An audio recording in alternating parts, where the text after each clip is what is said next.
Is there anyone in this country who hasn't personally faced a delay in getting a flat from a developer or not seen someone at least within the family or friend circle worry their guts over a similar situation? The reality is we are dealing with widespread delays in the construction of residential projects across segments, across cities in this country. Why is that happening? And why have we as a nation and consumer accepted such delays as a natural part of the process of buying a home? Hello everyone and welcome to the first real realty debate on NDTV Profit on a subject that concerns everyone, you, me, the developer and even the government. Execution delays. Once a week, we will take up one big issue of real estate in the country and get to the bottom of the problem and thrash out the solutions and the way forward. Let me introduce my panel today, and pretty much it's a 360-degree panel. Mr. Vineet Relia, CEO of Sare Group, a big private equity fund which is now also into developing in the middle income group projects. Gitambar Anand, Vice President, CREDAI National and Chairman of ATS. Sameer D'Souza, familiar face by now if you've been watching this show and this space, founder and CEO of Prop Equity, India's best data and analytics company. From the Mumbai studio, we have Kalpesh Mehta, Director, Rohan Lifescapes, who's been with a private equity fund as well, and of course now onto the other side, which is the developer end. Vinod Sampath, advocate and property expert, to take all the consumer angles of this big debate. I'm still coming back to those two big issues, but Kalpesh is there. Kalpesh, you've come back to the country. Are we unusual? Do execution delays happen world over? Are we unusual in launching a project way too early, before all the permissions have been granted, before funding has been fully tied up? Is that the crux of the problem? You know, I think the problem is several-fold. The two big categories of issues are, the first is regulatory issues, and we've covered that adequately. I think the second issue that the developer community, all of us need to honestly look at and address is that, you know, our organizations are not fully scaled up to handle the kind of work that we've taken on. You know, in the last 5 years, most developers took on a lot more projects than they'd handled in 5 years prior to that. And the organizations didn't scale up, right? So to be able to deliver 5 to 10 million square feet, or to be working on 5 to 10 million square feet at a time, you know, your business needs to run like a well-oiled manufacturing machine. You need to have, you know, product teams that are designing products based on input from the sales teams, which are being drawn from detailed market research and then being fed into the construction team that works like a factory, like an assembly line, churning out product quickly that is being sold in a very methodical manner.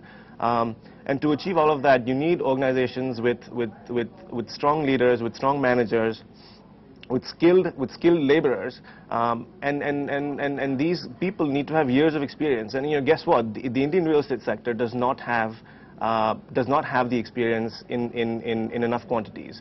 So all of us are struggling to scale up our organization. This is a multi-dimensional problem, right? If it was just the regulatory issues, things would have been, you know, not this bad. If it was just the fact that, you know, there's labor shortage, there's, you know, management shortage in the business, things would not have been that bad. But you combine these issues, you know, with the issue of liquidity, with the issue of the markets going up and down. You know, anytime you add more dimensions to a problem, things get overcomplicated, and I think that's what you're facing. The sector is still nascent, in my opinion, in its ability to handle this much workload. You know, but things are fast changing. To answer your question about how, you know, real estate is sold outside of India versus in India, you know, there are plenty of markets around the world where projects are sold, you know, in a pre-launch manner, you know, before construction has even started. Markets vary in terms of what they require. You know, New York, for example, you have to have all your approvals in place. You have to have your condo documents signed. It's a function of the market. There is no easy answer for India. All I know that is if we instituted something like that in India right now, the sector overall, and that includes the developers, that includes the financiers, and that includes the consumers, they would all suffer. Kalpesh, I'm going to come to you. Why are execution delays different in different parts of the country? What makes Bangalore so much better when it comes to delivery vis-a-vis NCR, which is at the bottom of the pyramid? I think, again, as with most things in life, there is no one clear answer. From my understanding, the projects in NCR tend to be a lot larger. And also, from what I know, the developers in NCR have taken on far more projects compared to the developers in Bombay.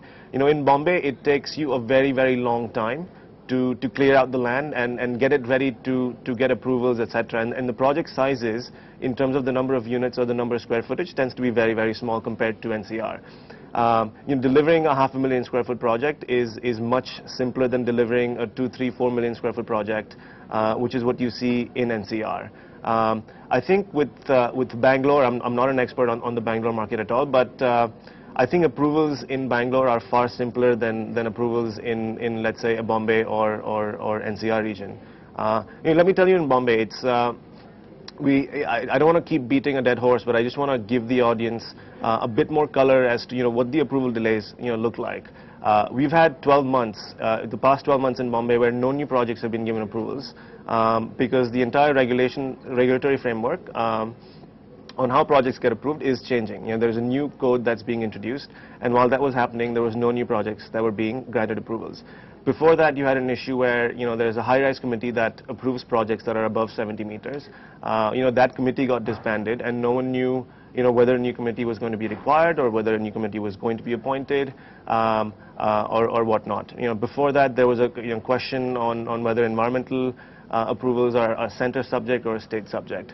Before that, redevelopment projects in Mumbai, which form a huge component of the total supply, there was a stay, a high court order that stayed all of those projects. Before that, the midland development projects were all stayed because there were issues. So every year there's something new that comes up, and it becomes almost impossible for developers to predict where things will pan out, and that causes most of the delays in Mumbai and I think in NCR as well. But again, Kalpesh, having said that, Kalpesh, I'll come developers back to you. Sure. We just got to take this very quick break, but what I'm hearing from Kalpesh is that NCR is particularly really looking terrible on those statistics because there was a huge amount of announcements of development, and of course execution then becomes a problem. There was overextension in that period that we've just taken for this study. We'll come back. I think we still need to go back and discuss that very basic point. What does it cause you? What does the delay cause to the consumer? And how do we resolve the regulatory issues? Because labor is one, there are many other issues, but regulatory approvals, which are the bane of the industry, has to be sorted out.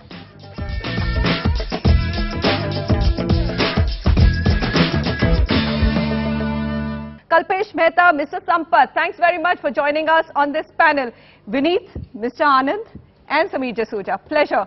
The debate continues on NDTV Profit, on the Property Show every week. If you've got a topic at the top of your mind which you'd like us to talk about when it comes to real estate or property, because it is Roti Kapra or Makan, and it's Makan that we're talking about, write into us at property@ndtv.com.